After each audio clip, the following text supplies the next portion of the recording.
Indeed, you're watching Good Morning Kenya. This is Entertainment Thursday. Na unajua, every Thursday we have a segment, Youth and Governance, where we talk about everything to do with governance. And today, the focus will be on the Finance Bill 2025. Remember that next week is the time that the budget will be read. And we just want to get a feel of the expectations of the youth regarding the Finance Bill and the budget at large. So that is a conversation that we are going to have right about now. Philip Mushiri is an Associate Tax Advisory and Compliance tax consultant. Yes. Karibu sana. Thank you so Welcome much. to KBC. Thank you so much. Thank you for making time. Yes. We also have Ryan Injendi Malulu, who is a research and policy analyst. Welcome to the program. Thank you so much. Uko salama asubuhi ya leo? Niko salama sana. Kabisa. Nashukuru Mungu.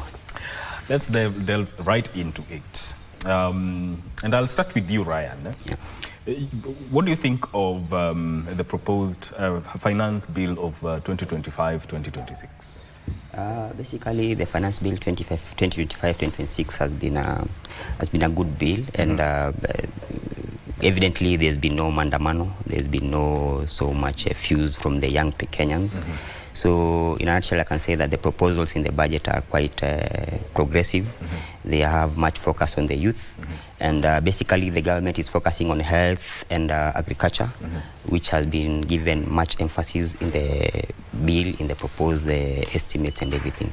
So evidently from whatever from the public participation and from the ministry, the counties, I can say it's a fair budget, and we hope that maybe Kenyans will embrace it, and will maybe see to work, yes, to be working well for the Kenyans. Yes. Yeah. Mushiri? Yes. What's your take on the proposed budget? Being a tax consultant, you know, my employer is the people of Kenya, yes, the taxpayers. Yes. For this bill, compared to last year's 2024, yeah, this one, as my colleague here has said, it's much better. But still, as Kenyans, they are saying we can do better as a country, yeah, because in the region we are leading, you know, in the economy. So Kenyans expect something bigger, yeah, from this bill. It's a bit more on compliance than introducing new taxes. So it's a fair bill, but there are some things that are in it that we are going to discuss that hopefully they can be checked from it. Yes. Yes. Before we even get into some of the proposals, yes, Ryan, do you think, not that it's not really introducing new taxes, but does it still take the burden away from the taxpayer? Yeah, in a way it takes some burden from the taxpayers, and it gives more powers to the institutions. Like KRA is now being asked to affirm and work well on its ways on how to collect taxes, and it's asking also counties and other institutions like ministries to devise ways on how to find money and fund their own projects.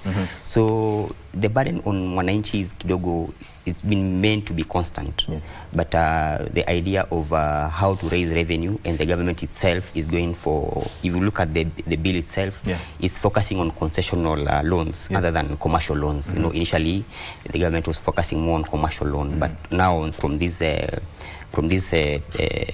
proposals and the budget, it's focusing on concessional loans which are more, the rates are a bit fair, and the payment terms are a bit also fair for the country. Maybe you could paint a picture, a good picture of the difference between the concessional and commercial loans for anyone who is watching right now, yeah, and doesn't know the difference. Okay. Commercial loans are those loans that you can take from a bank. From there, you get from these big banks, and then they finance you. And for them, they have their own terms, and they give you higher rates, yes, and they want the loans to be paid on a much more faster way, because it's a business. They want to recover their money quickly and make their profit in a way. Yeah. But for concessional loans are those loans that once you take them, you are given a leeway. You can take a loan and start paying it after 10 years. Yes. That's a concession. There's an agreement whereby take this loan, do whatever you want to do, and then after you've started now maybe reaping from whatever you've invested in, then you'll start paying at a later period of time, which also has a lower rate, and again it gives a breathing space for the government or for anyone who's taking loan along that line of concession. And that's where the government of the day is trying to do. That will reduce the burden in that when you try now to service these loans. Yeah. It will be at a later stage when whatever you invested in be it infrastructure, be it industries, it will be at a later date than when you start repaying this loan.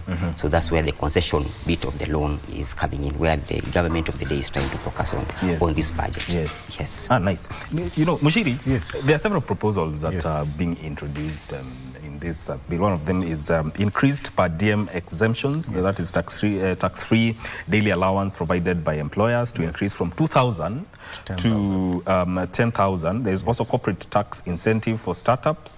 There's also access to financial data. And actually, this one has brought about quite a debate when it comes to the access to financial data of Kenyans. Maybe we talk a little bit about these tax incentives and try to demystify them so that anyone who is watching can get a feel of what is being meant. So what is happening, we start with the first one. We start with the good news. Per diem is being increased from 2,000 to 10,000.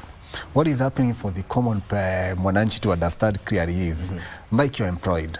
Sometimes you are sent to the field and there is a daily allowance that you're supposed to be given. So the government has increased it from 2,000 to 10,000. Given the economic times that we are in, that increase is actually a win for people who go out to work. That's a win. So we embrace that one. Then this one, after it's capped at 10,000. If you're given more than 10,000, now it will be taxable. But you see, you have 8,000 that has been added from 2,000. That's a win for us. What happens with these things is, with allowances, is when it comes to income tax, you are taxed on your basic pay plus all allowances. That 10,000 is an allowance, but it's not taxed. Anything above that will be added to your gross pay. So for that one, it's a win. For the next one that you have mentioned about KRA having powers to access your financials, well, for this one, I would say the government should look into it.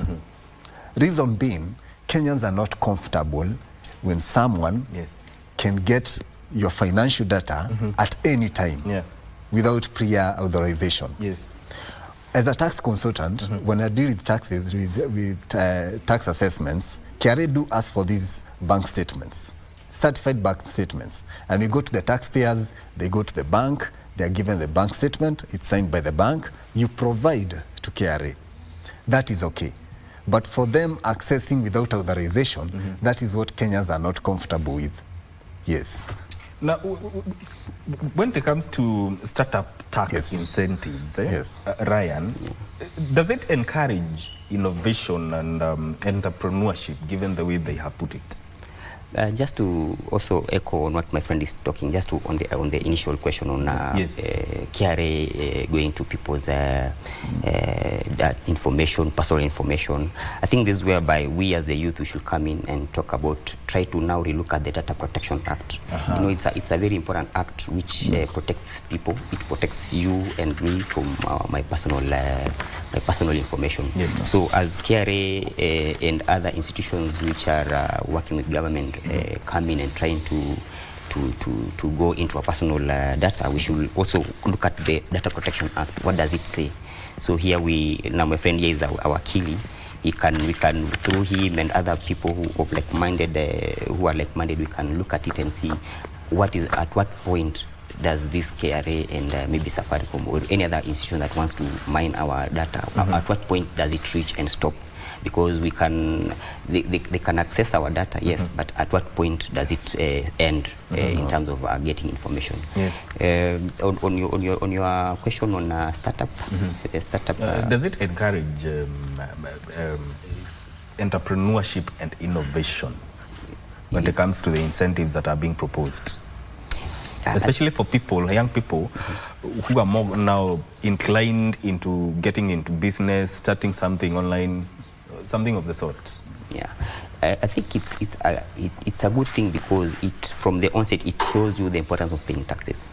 You know, you have to start something knowing what you're getting yourself into, because it's in a way it's trying to promote good citizenship, because a country can only grow once we collect taxes from its people. So a startup, when you start this business and then you start paying taxes. Yes. In a way, it is showing you that it is only fair that whatever small thing you're gaining from the system, from the structure that you give the government, maybe from this small incentive that the government has done to enable you to do this business, Yes. it is only proper that you pay something small. And that way, it will give you that ethics or that need for you to know the importance of paying tax, because it is only through these taxes that we as a country can grow and develop ourselves. So I think so one might say it's a bad thing, but again, the church says mpe Kaisari. But then again, there's a question where Kenyans ask, yes, we do pay taxes, but the way they are being used? Now that's the question, and that's where the government is trying to come in. They have not increased more taxes, they're just giving more power to institutions to try and use wisely these taxes. And if you look at the budget, also the bill itself is trying to reduce on government spending, because most of these taxes are used on maybe foreign travels, are used on unnecessary expenditures. Like maybe you get some point where in State House people are using tea of I don't know how much. When they cut these expenditures, it will be the only sure way that when I pay these taxes, it will not go to someone's trip to somewhere. So it's bringing much of leaning towards matters to do with austerity measures? Yes. Because for me, where I work currently, I'm a research and policy analyst in Parliament, the Parliament of Kenya. If you look keenly from the last year's finance bill and from the Gen Z uproar, there's been so much austerity measures, a lot of it, and we can see, and it has really helped in terms of now the Parliament focusing on other areas which are more important to the people of Kenya, like public participation. Through the last year's finance bill, there was an uproar because the youth, the Gen Zs, we the young people say that we were giving our views, but our views were not being taken seriously because the public participation was a shamble. It was just a kind of a rubber stamp. But now from that, and now from the austerity measures, the element of public participation has been given so much prominence in Parliament, which is now giving us this new budget, which is now working well, and people are kind of resonating with it. Indeed. Mushiri, yes, circling back to the issue of access to fiscal information by the KRA as proposed within the finance bill. Do you think, in terms of compliance and ensuring that they curb tax evasion, will that be the effective? Is it the magic wand to ensure that there's compliance? For that case, as you mentioned, data needs to be protected. Data is king right now. Yes. So curbing tax evasion, it will do so, but to some extent. Yes. People always find ways. But there is something that we should look at. There is tax evasion and there is tax avoidance. Tax evasion is totally legal. Tax avoidance is legal to some extent. How is it legal?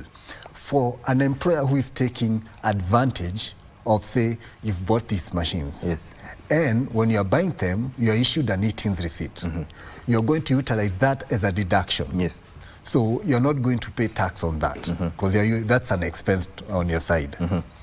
But then again, for tax evasion, I would say KRA is trying so much at it, which is good for the country. But on real time, knowing what you have in your M-Pesa anytime, that one is not okay. Actually, they do get these news. Reason being, when you are going to iTax, when you log into iTax, your mobile number has to be validated. So they know the mobile number that is registered to your account. And your KRA PIN is also interconnected with your mobile number. They have all this. All we are asking as Kenyans is, don't do it without authorization. But they want it anchored in law. Say you want to add a VAT obligation. You have a business as a young person, and you want to add VAT obligation. They ask for documents. One of the documents they ask for is eatings registration. And then they may ask for your statements. If they're asking for your statements, they may ask for bank account statements. They may ask for M-Pesa statements. You get these M-Pesa statements that are signed and you take to KRA. That is okay. And Kenyans have no issue with that. But for them getting these documents without pre-authorization, that is what Kenyans don't want. But then again, will it really, let's say granted, gets anchored in law, does it address that problem? It will be misused. And that is the biggest problem. That's the biggest problem. Yes. Yes. From your own assessment, how do you think, have we learned our lesson from last year's finance bill? And is the approach, is this the right approach to deal with to formulate a finance bill or the budget making process? Yeah, if you ask me, we've learned a very big lesson, especially me from where I sit. It's a very big lesson because last year we nearly put our house on fire because of some of the proposals, the many taxes and everything. One of the biggest lessons is that we have learned to listen, and we, the youth, are airing our grievances, and we are being listened to. And the other thing is that Kenyans are saying we don't want many loans. We don't want to go into many loans, like I've talked about the concessional loans and the commercial loans. Kenyans feel like we are borrowing a lot, and we are borrowing without proper planning and without proper budgeting, I can say. Currently, as you can see from the budget, we are trying to reduce the loan. Actually, this budget, from what the government is doing, we are trying to, the fiscal deficit is kind of going down. Yes. We're trying to bring it down, and that is basically from last year's proposals and the budget.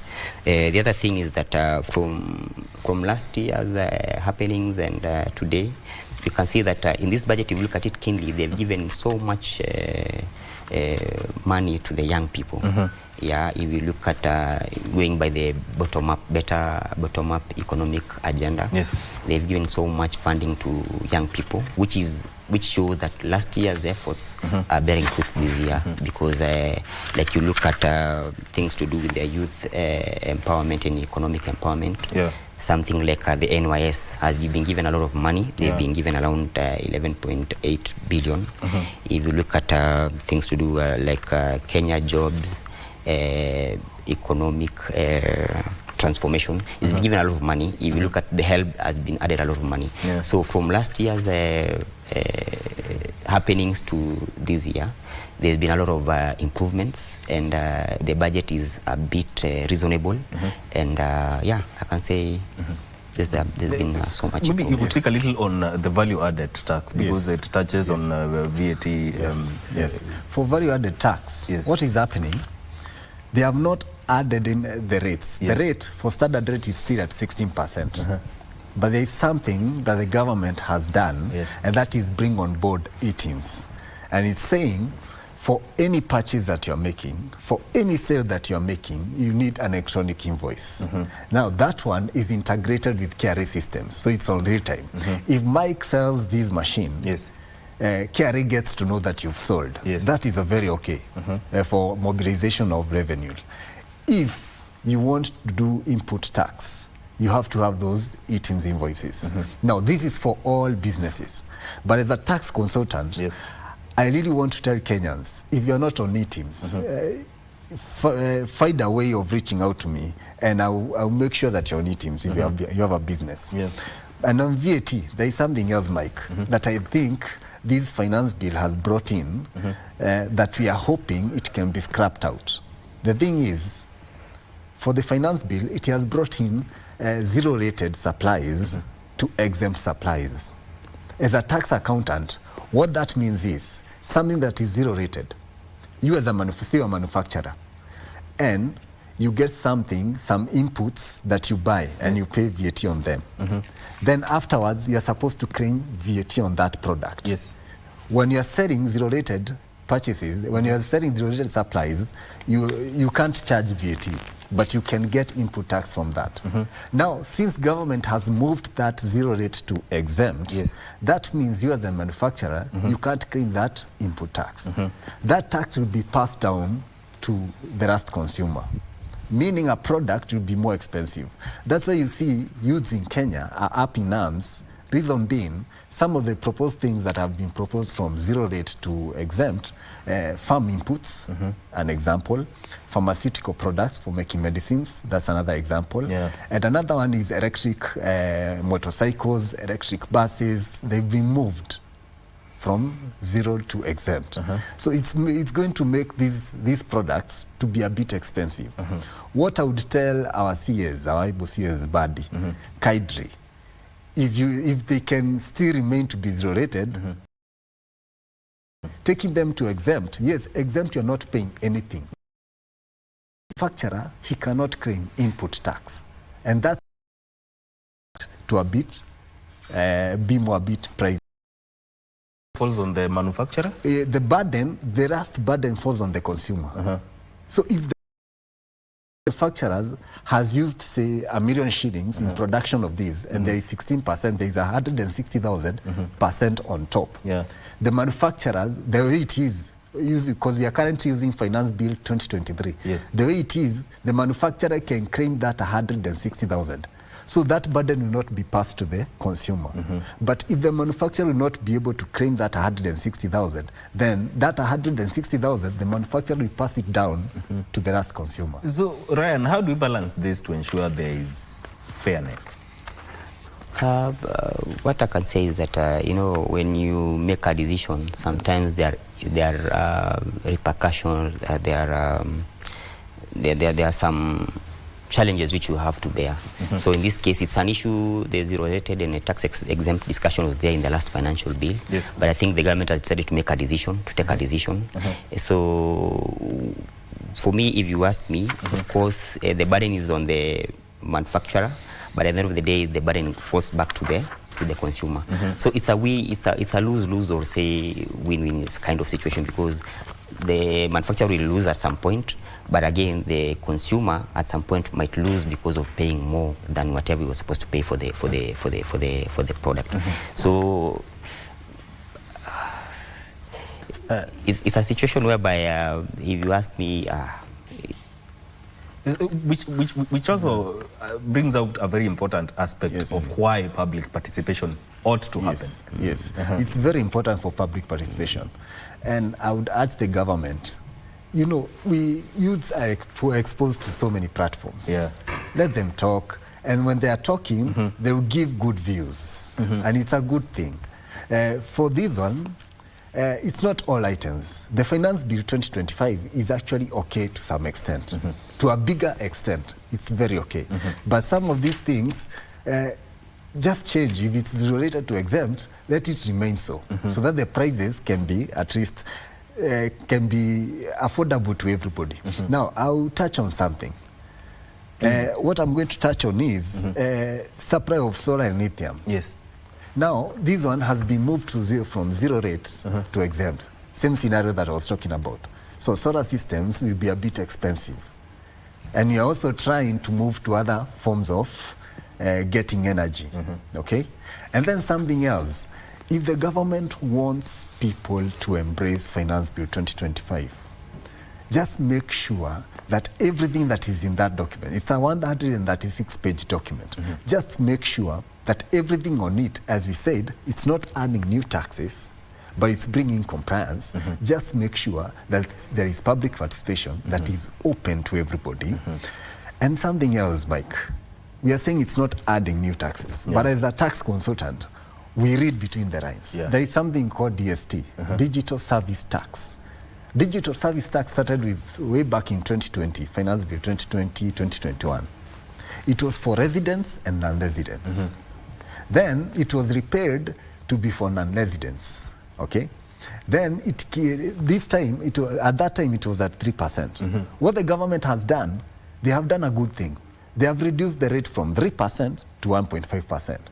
But something else that is not being said, it has been introduced again to residents. Who is a resident? A resident is not, it just doesn't mean because you have an ID in Kenya, you are a resident. No. A resident in this case, they are talking about tax residents. There are ways that we calculate whether you're a tax resident. Whether you've been in Kenya for 183 days in that year of income, or you've been in Kenya for 122 days for that year income and 2 previous years, you're a resident in Kenya. So this DST has been reduced, the rate has been reduced from 3% to 1.5%. But then again, it has introduced residents into it. And then this DST, it's touching even on content creators. So content creators in Kenya, it's your time to be on tax. Yes. You'll be paying whatever you earn as a tax as a content creator. It will be taxable if it's through the internet, electronic media forms. Yes. There is something else, Mike, that I will touch on that before I move on. There is a bit of ambiguity on DST. Reason being, digital service tax that is being taxed on electronic form. If say you are a content creator and you're also doing sales and promotional messages, it has another tax that is called withholding tax at 5%. But then again, this 5%, what I want to ask is, will it be on that or will it be on DST? So you can't be taxed twice. There needs to be a formula that if you are doing digital service tax as 1.5 and they are doing sales on that same thing, yes, there is withholding tax on 5%, there needs to be clarity on that. Okay. Yes. All right. Let's take a short break, and when we come back, we'll talk about if now this aligns with realities that yes, we are facing as a country. But this will be done after this short break.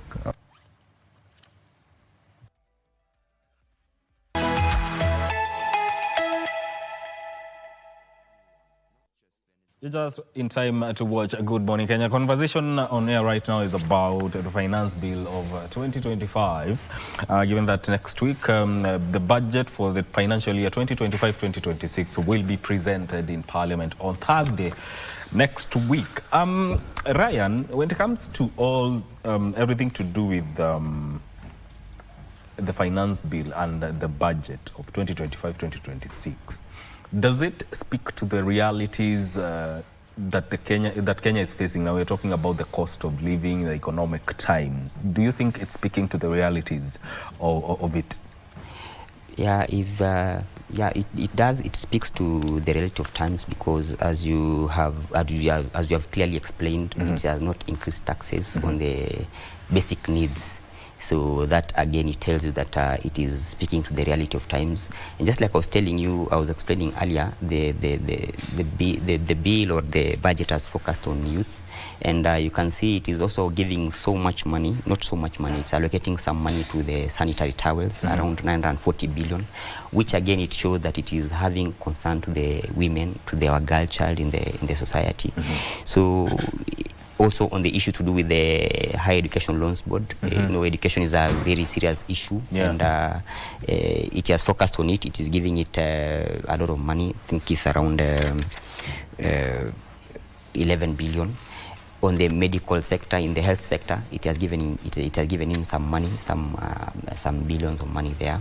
So if you ask me, the tax, the budget, and the finance bill, it's taking care of Mwananchi, except from the few things that my colleague is talking about, the digital taxes, which again I'll urge the youth to really look into this finance bill and the budget, because there are so many good things. There's something called Nyota there. It is giving money to the youth.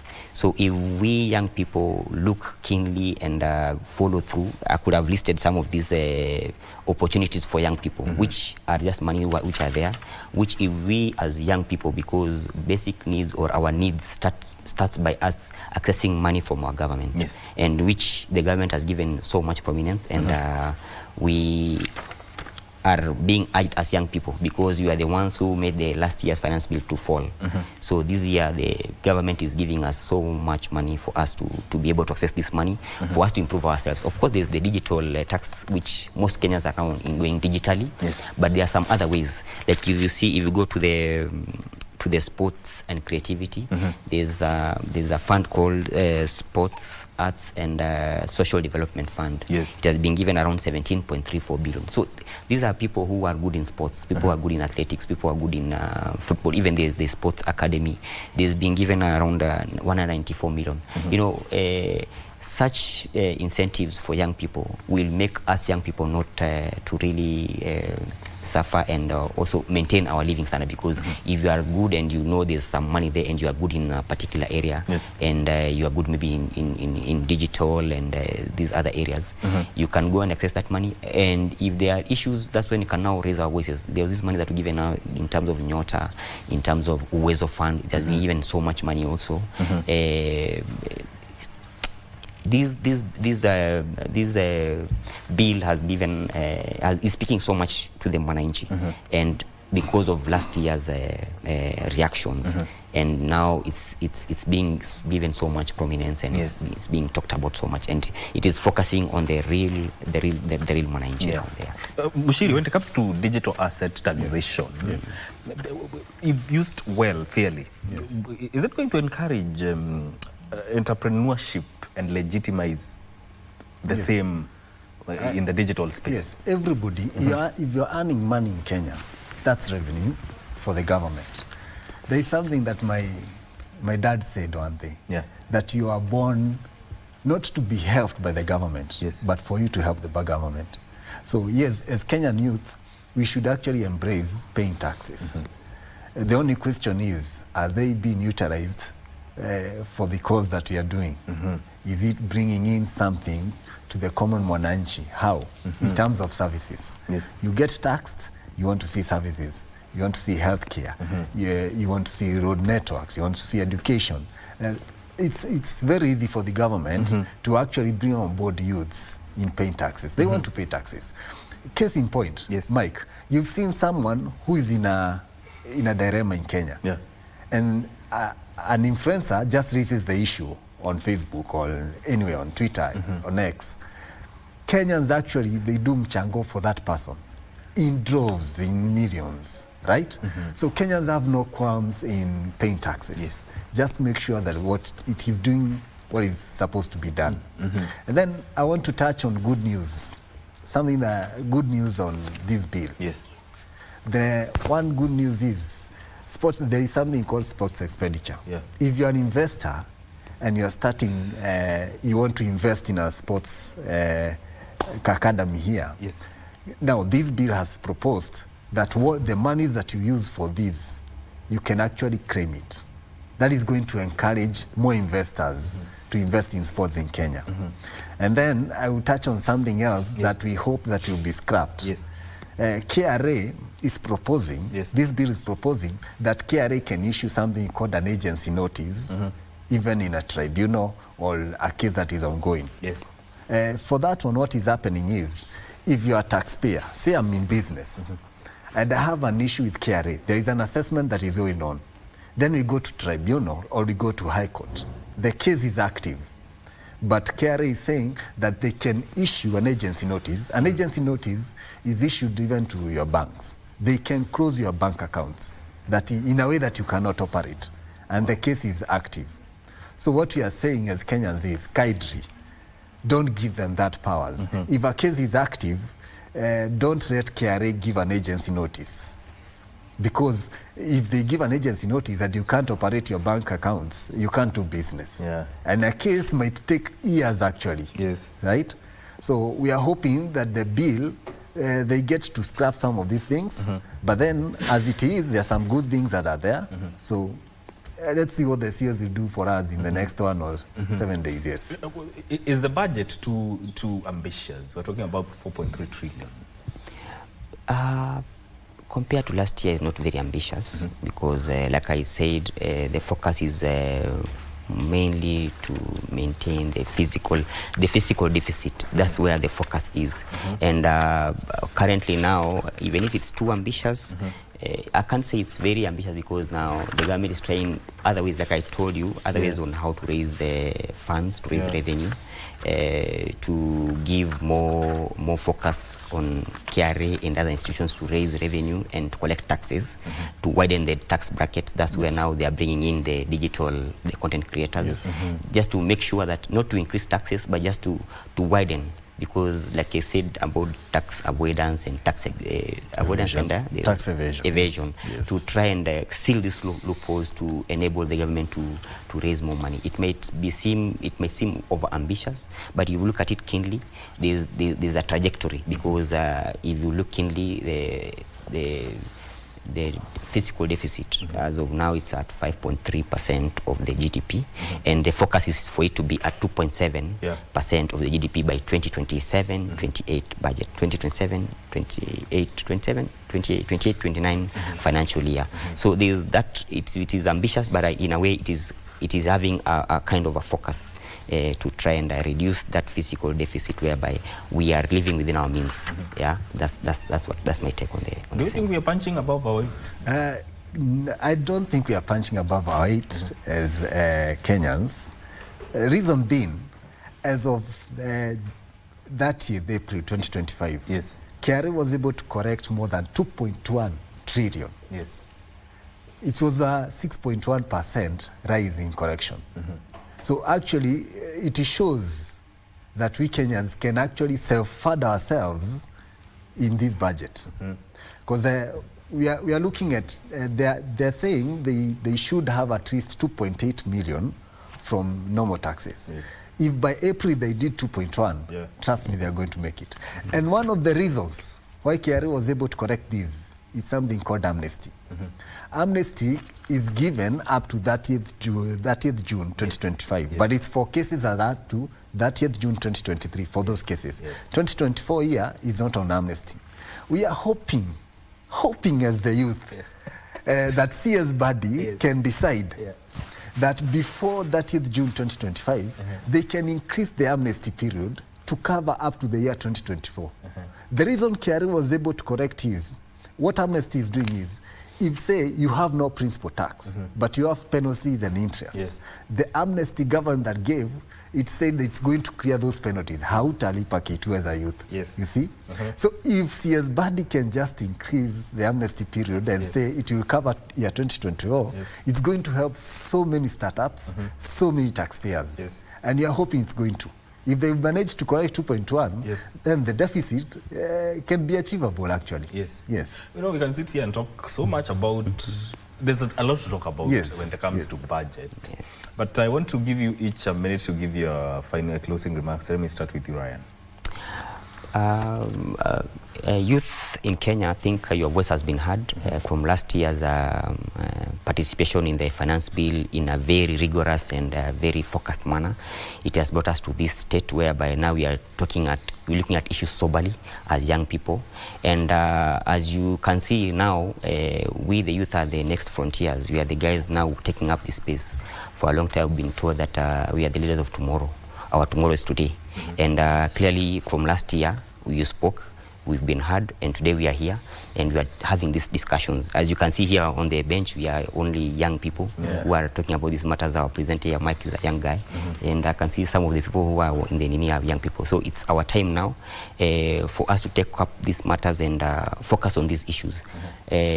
Ask questions, the good questions, and I'm sure the government will hear us, and we will be able to answer us in a good way and in a firm way. Yes. For that minute that I'm going to take, I'm going to say this. Most of our expenditure that is corrected goes to wage bills. And wage bill as a government, if they reduce the wage bill, it's a win for the country. I have a proposal, Mike. I want the president to correct 1 million signatures to change the constitution in a way that we are just going to have, say, one president, one vice president, 8 governors. We currently have 47. Let's have 8. We had 8 provinces. 8 provinces, yes. Now we need 8 governors only. We need 8 senators only. For MPs, we only need 96 MPs in Kenya. How am I coming to that? We have 47 constituencies, 47 counties. 47 counties to be represented by one lady and one man in equal measure. And then that would be 94, that would be 94 MPs. Then let's have 2 people, PWDs, representing them. We'll only have 96 MPs in Kenya. Afterwards, the wards that are represented by MCAs, the wards can be represented by chiefs. Let MCAs represent a constituency. Like we had back in the day, we had 290 constituencies. So we'll only have 290 MCAs. Currently, we have like 3,000 of them. If we reduce this number, we can actually reduce the wage bill. Because if you see, as a country, we are around 55 billion Kenyans. But we are overrepresented. Let's reduce the numbers that are representing us. And this money, let it be used in other austerities like education. Let education be free, primary and secondary. Let education be free. Let there be services in healthcare. Let the workers have their monies. And as a country and as the youth, we are okay with everything. We don't care who is the president. We don't want to know what your tribe is or anything. What we want to do is good governance. If that is achievable, and it's achievable actually, then as a country, we'll be heading the right direction, Mike. So long as all systems are working, everything will be good. Yes. Gentlemen, I appreciate your time. Thank you. Very much appreciated. That is Ryan Injendi Malulu, who is a research and a policy analyst, as well as Philip Mushiri, who is a tax consultant, talking to us about matters to do with the finance bill of 2025-2026 and the budget being presented next week. This is where this conversation ends, but don't go too far. Entertainment Thursday is about to kickstart with one Eve Nyaga, so I invite you to tune in. DJ, leo iko nini? Mambo iko salama sana. Iko fiti? Yes. Sawa, take it away. Take it away.